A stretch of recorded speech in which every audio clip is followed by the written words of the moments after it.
existe uma empresa melhor em pagamento de dividendos do que o Banco do Brasil, pelo menos é isso que tem muita gente falando. Mesmo que o Banco do Brasil, nesse ano aqui, não pare de se valorizar, já foram mais de 18% de alta desde o início de 2025. Inclusive com muita gente afirmando que esse é um dos maiores pagadores de dividendos da Bolsa. Agora, por que será então que tem muita gente dizendo que para substituir o Banco do Brasil existe uma empresa muito melhor? E é por isso que nesse vídeo você vai entender se é hora de vender Banco do Brasil, se é hora de comprar, ou se no fim faz muito mais sentido realmente trocar as ações do Banco do Brasil por outra empresa que eu vou te apresentar nesse vídeo. Boa, vamos lá, e pra gente começar, a primeira coisa que a gente precisa fazer é entender quais são os principais argumentos por trás de quem está buscando comprar Banco do Brasil nesse momento. Quais são os pontos positivos da empresa? E antes de mais nada, a gente precisa dizer que o Banco do Brasil tem um histórico de passar muita segurança para os acionistas. Não à toa, o próprio Luiz Bassi, o maior investidor pessoa física do Brasil, já investe nessa empresa há mais de 51 anos. Segundo essa reportagem, que eu tirei os prints aqui pra gente analisar, ele comprou naquela época as ações valendo 60 centavos cada um. E a principal razão para ele seguir acreditando na tese do banco é sua resistência histórica. Então aqui a gente já tira um insight de que se, poxa, o maior investidor pessoa física acredita na empresa, muito provavelmente existem várias outras pessoas que acreditam também. E aí vamos para números pra gente checar se isso é verdade. O próprio Banco do Brasil traz ali que hoje ele tá com 1,5 milhão de acionistas diferentes, sendo que desses 99% são pessoas físicas. E aí se a gente considera que no final de 2024 a gente tinha 5,3 milhões de investidores pessoas físicas no mercado de renda variável, a gente tá falando que 28% de todas as pessoas que investem na bolsa tem Banco do Brasil na carteira. Isso mostra na prática o quanto ela é uma ação procurada. Agora, se a gente vai um pouco mais para indicadores quantitativos que mostram que esse seria um bom momento de comprar Banco do Brasil, a gente vê, por exemplo, o preço sobre lucro da empresa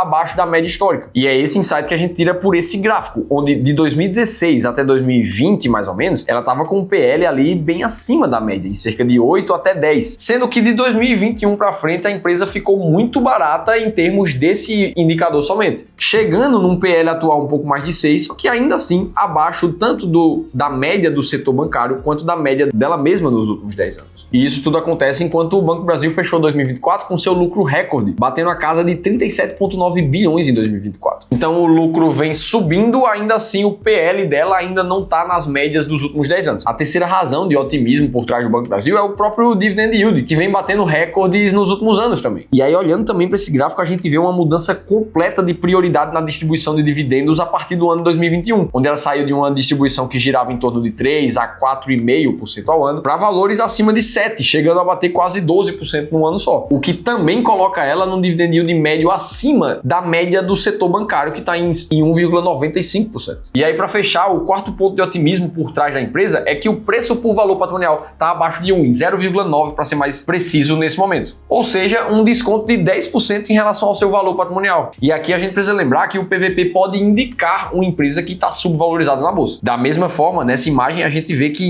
de 2020 para frente foi um divisor de águas também em termos de PVP. E a gente olha para tudo isso aqui, mesmo com bons motivos por trás da empresa de se ter otimismo, pensar em compra, porque é então que ainda assim tem gente buscando substituir as ações do Banco do Brasil nesse momento por uma outra empresa que estaria com indicadores muito melhores. E é isso que eu vou te mostrar logo na sequência. Agora, antes de decidir qualquer ação que a gente precisa comprar ou não para nossa carteira, existe um erro que a gente precisa evitar ao máximo, que é concentrar a maior parte do nosso patrimônio em uma empresa só, que é justamente o que fez esse investidor da carteira que está aqui na tua tela, que colocou mais de 55% do seu patrimônio em Banco do Brasil. E perceba que eu não estou falando de um patrimônio de 50, 100, 200 mil reais, mas sim de um patrimônio de mais de 3 milhões e 700 mil, com mais da metade disso concentrado em uma empresa só. E independente se a gente está falando do Banco do Brasil ou de qualquer outra boa empresa aqui no nosso país, o fato é que se algum problema acontecer com aquela empresa especificamente, a carteira desse investidor aqui se machuca demais. E o que aconteceu com esse investidor aqui foi que ele acabou passando por uma sessão de consultoria gratuita com um dos nossos especialistas aqui do clube, e o grande problema da carteira de um investidor como esse é que quando ele perceber, por exemplo, que no último ano as ações do Banco do Brasil não foram para lugar nenhum praticamente, ele começa a se questionar se mesmo com aquela posição gigante que ele tem na carteira, será que ele deveria comprar ainda mais Banco do Brasil porque ela tá barata, porque o dividend yield tá alto, ou será que ele deveria estar vendendo uma parcela dessa empresa para comprar outras de forma ainda mais diversificada nesse portfólio? E esse tipo de dúvida acontece normalmente com quem não tem uma estratégia clara de investimento que te mostre sempre o momento certo momento de comprar e de vender um ativo. Foi exatamente isso que esse investidor encontrou ao participar de um plano de investimentos sob medida com um dos nossos especialistas aqui do Clube do Valor. Um espaço onde a gente literalmente doa 1 hora do nosso tempo para olhar para o teu caso, para olhar para a tua carteira de investimentos, os teus objetivos e o teu perfil de risco. E aí sim, entender como é que a gente pode montar um novo plano individual que não te deixe mais nenhuma dúvida de quando comprar e quando vender um ativo. No final do dia, isso faz tanta diferença que a maioria dos feedbacks que a gente tem recebido sobre essa mesma sessão gratuita são nessa pegada aqui, ó, como tá aparecendo na tela para você. Dito isso, se você também quer ter um plano de investimento sob medida para você, para o seu caso de forma individual, a única coisa que você precisa fazer é ler esse QR Code que tá aparecendo aqui na tela em algum lugar ou clicar no primeiro link da descrição do vídeo. A inscrição é totalmente gratuita. Beleza, a gente falou então por que existe otimismo por trás das ações do Banco do Brasil. Vamos entender qual é o pessimismo que também faz com que muita gente queira trocar essa ação por uma outra na bolsa. E a primeira delas é a crise no agro que a gente tá vendo aqui no nosso país. E principalmente quando a gente fala do Banco do Brasil, que só de carteira de crédito pro agro tem mais de 398 bilhões de reais. Números lá do final de 2024. Ou seja, são quase 400 bi que o banco emprestou para o setor agro. O grande ponto é que com as mudanças climáticas que a gente tem visto ao redor do mundo inteiro e no Brasil, a receita do setor agro pode receber um impacto ainda maior. Se tem menos receita, ou seja, tem menos venda, tem menos lucro, o que sobra menos espaço para pagar as dívidas. E aí um credor relevante como o Banco do Brasil acaba se prejudicando num cenário como esse. E a gente consegue ver isso de forma matemática, quantitativa também, olhando para o NPL no agro do Banco do Brasil. Para contexto, o NPL quer dizer No Performing Loan, ou seja, aquele crédito que não está gerando performance, não está gerando resultado no banco porque não foi pago. E o que a gente vê é um aumento significativo do final de 2023 para o final de 2024 desse NPL ativo. São mais de 3,7 bilhões de reais. Isso tudo faz com que muitos analistas fiquem preocupados com o resultado do banco nesse ano de 2025, principalmente. Além disso, uma outra notícia que não agradou muito o mercado foi a redução do payout mínimo que o banco busca seguir para esse ano. Para deixar todo mundo na mesma página, o payout é a porcentagem do lucro líquido de uma empresa que acaba virando dividendos. Então imagine que uma empresa teve R$100 de lucro em um período e o payout dela é de 50%. Ora, desses R$100 de lucro, ela vai pegar 50 e vai distribuir na forma de dividendos para todos os acionistas. E o ponto no Banco do Brasil é que até 2024, o payout mínimo obrigatório era de 45%. Só que na virada desse ano, a nova proposta foi reduzir um pouco e flexibilizar esse payout para ficar entre 40% e 45%. E segundo algumas casas de análise, como o pessoal do Itaú BBA ali, os dividendos podem ficar em xeque por causa dessa notícia. E aí, quando a gente fala de uma diferença de 5% de payout em cima de um lucro de quase 38 bilhões de reais, ora, a gente tá falando aqui de um dividendo potencial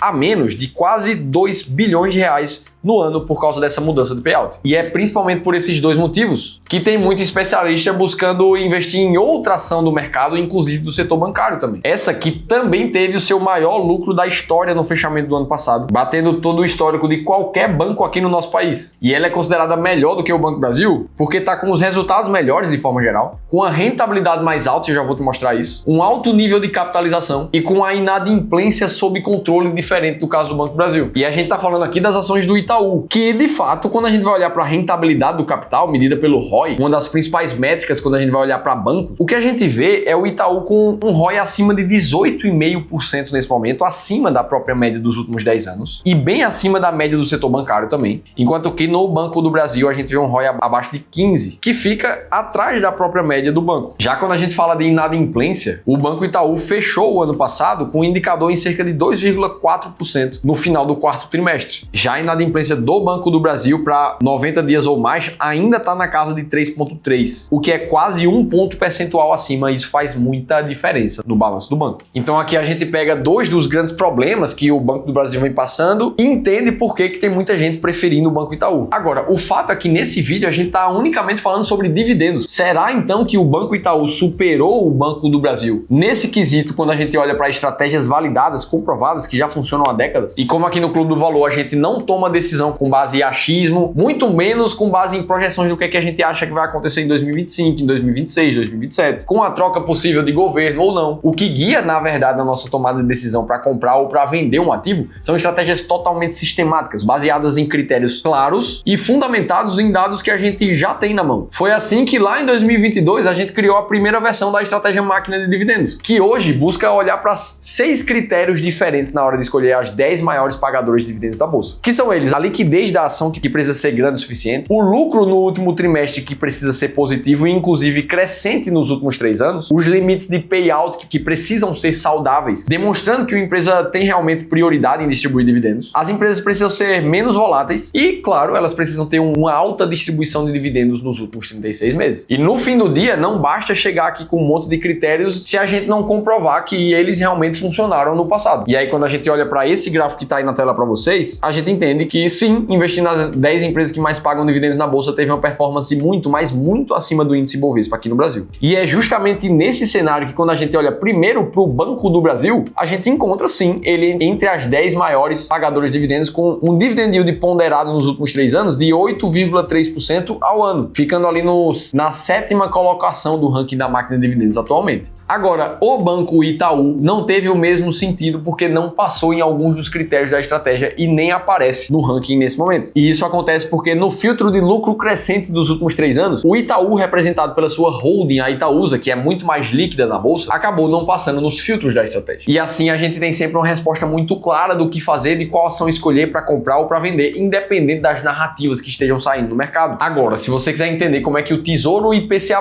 pode multiplicar por mais de 4 vezes o seu patrimônio nos próximos anos, aí você precisa assistir esse outro vídeo aqui, que a gente contou tudo isso em detalhes e eu vou estar te esperando por lá.